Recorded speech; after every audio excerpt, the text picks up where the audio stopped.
ಬೇರೆ 2, 3, 4, 5 ಮತ್ತು 6ರಿಂದ ಭಾಗವಾಗುವ ಸಂಖ್ಯೆಗಳು ಅಂತ ಗೊತ್ತದ. ಅವೆಲ್ಲ ಗೊತ್ತದವ. ಈಗ 7ರಿಂದ ಚಲೋ ಮಾಡ್ಬೇಕು ಸ್ಟಾರ್ಟ್. ಇವತ್ತ 7ರಿಂದ ಅಂದ್ರೆ 7 ಅವಿಭಾಜ್ಯ ಸಂಖ್ಯೆ. 7 ಅವಿಭಾಜ್ಯ ಸಂಖ್ಯೆ, ಅದರ್ಲಿತ್ತ ಒಂದು ರೂಲ್ ಇಲ್ಲ. ಈಗ ಅದ್ರ ನೆಕ್ಸ್ಟ್ 8ರಿಂದ ಭಾಗವಾಗುವ ಸಂಖ್ಯೆಗಳು ಹೆಂಗಿರ್ಬೇಕು ನಿಮಗೆ ಹೆಂಗ್ ಗೊತ್ತಾಗ್ತಂದ್ರ 8ರಿಂದ ಭಾಗವಾಗುವ ಸಂಖ್ಯೆಗಳು. ಇಲ್ಲಿ 8ರಿಂದ ಭಾಗವಾಗುವ ಸಂಖ್ಯೆಗಳು ಹೆಂಗಿರ್ಬೇಕಂದ್ರ ಸಂಖ್ಯೆಯ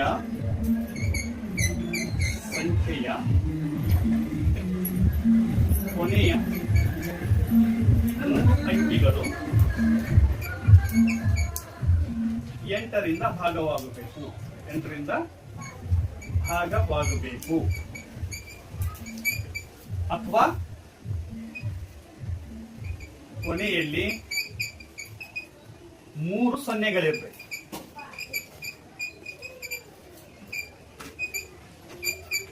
ಗೊತ್ತಾಯ್ತಾ? ಈಗ 8ರಿಂದ ನಮಗೆ ಭಾಗವಾಗುವ ಸಂಖ್ಯೆಗಳು ಹೆಂಗಿರ್ತಾವಂದ್ರ ಸಂಖ್ಯೆಯ ಕೊನೆಗೆ 3 ಅಂಕಿಗಳು. ಸಂಖ್ಯೆಯ ಅಂಕಿ ಇರ್ತಾವಲ್ಲ, ಆ 3 ಅಂಕಿಗಳೇನಾಗಬೇಕು 8ರಿಂದ ಭಾಗವಾಗಬೇಕು. 8ರಿಂದ ಭಾಗವಾಗಬೇಕು. ಈಗ ಉದಾಹರಣೆ ನೋಡ್ರಿ, ಇದೊಂದು ಸಂಖ್ಯೆ ಅದ. ಈಗ 6328 ಅಂತದ. ಈಗ ಇದ್ರ ಹಿಂದ ಇನ್ನ ರಗಡ ಸಂಖ್ಯೆನ ಬರಿಬಹುದು, ಹೆಚ್ಚಿಗೆ ಬರೋದ್ರು. ಈಗ ನಮಗ ಕೊನೆಯ 3 ಅಂಕಿಗಳು ಹೆಂಗ ಇದನ್ನ ಮುಚ್ಚ್ರಿ. 8 4 32, 8 1 8. ಇದರ ಹಿಂದಿನ ಸಂಖ್ಯೆ ಯಾವುದೇ ಇದ್ರು ಅವೆಲ್ಲ ಸಂಪೂರ್ಣವಾಗಿ ನಿಶ್ಶೇಷವಾಗಿ ಬಾದ್ ಹೋಗ್ತಾವ. ಈಗ ನಾವು ಸೇದ್ ಮಾಡಿ ನೋಡಾಮು.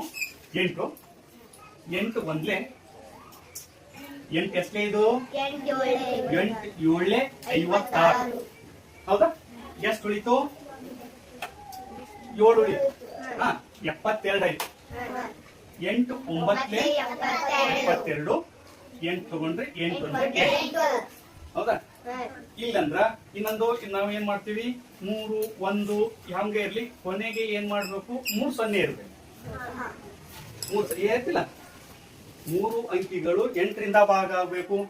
ಇಲ್ಲ, ಕೊನೆಯಲ್ಲಿ 3 ಸೊನ್ನೆಗಳಿರ್ಬೇಕು. ಕೊನೆಯ 3 ಸೊನ್ನೆ ಇದು 8ರಲ್ಲಿ ಇದ್ದಾವ. 8 1 8 3 24. ಎಷ್ಟು ಉಳಿತು? 7 ಉಳಿತು. 75. 8 8 64. 6 ಉಳಿತು. 65. 8 7 56. 4 ಉಳಿತು. 45. 8 5 ಈಗ ಅಂದ್ರ ಕೊನೆಯ 3 ಅಂಕಿಗಳು 8ರಿಂದ ಭಾಗ ಆಗಬೇಕು. ಇಲ್ಲ ಅಂದ್ರ ಕೊನೆಯ 3 ಅಂಕಿಗಳು ಏನಾಗಿರ್ಬೇಕು 0 ಆಗಿರ್ಬೇಕು. ಇತ್ತಂದ್ರ ಅದು ನಿಶೇಷವಾಗಿ 8ರಿಂದ ಭಾಗವಾಗುತ್ತದೆ. 2 ಉದಾಹರಣೆ ಆಗ್ಯಾವ. ಈಗ ಇನ್ನೊಂದು ಉದಾಹರಣೆ ನೋಡಮ್ಮ. ಈ ಸದ ಹೆಂಗ, ಈ ಸದ 824 ಅಂತ ಹೇಳ್ಬೋದು. ಈಗ ಕೊನೆಗೆ ನಾವು ಇದ್ರ ಹಿಂದ 4 2 1 ಬೇಕಾದ ಸಂಖ್ಯೆ ಬರಿಬಹುದು. ಬರದ್ರ ನಮಗೆ ಈ ಸಂಖ್ಯೆ 8 1 8 8 3 24 ಹೋಗ್ಬೇಕಲ್ಲ, ಅದಕ್ಕೆ ಈ ಸಂಪೂರ್ಣ ಸಂಖ್ಯೆ 8ರಿಂದ ಭಾಗ. ಹೌದಾ? ಈಗ ಭಾಗ ಹಾಕೈತಿ ನೋಡ್ರಿ. ನೀವು ಹೇಳ್ತೀರಾ ಈ ಸಲ? ಹೇಳ್ರಿ. 8 1 8. ಇದು ಪೂರ್ತಿ 8 1 8. ಎಷ್ಟು ಉಳಿತು? 4 44 ಆಯ್ತು. 8 5 40 ಮತ್ತ 4 ಉಳಿತು. ಎಷ್ಟಾಯ್ತು? 8 6 48. 2 ತಗೊಂಡ್ರಿ, 10 ಪೂರ್ತಿ 24 ಆಯ್ತು. 8 3 ಈಗ ನಿಶೇಷವಾಗಿ ಭಾಗ ಹೋಗ್ತೈತಿ.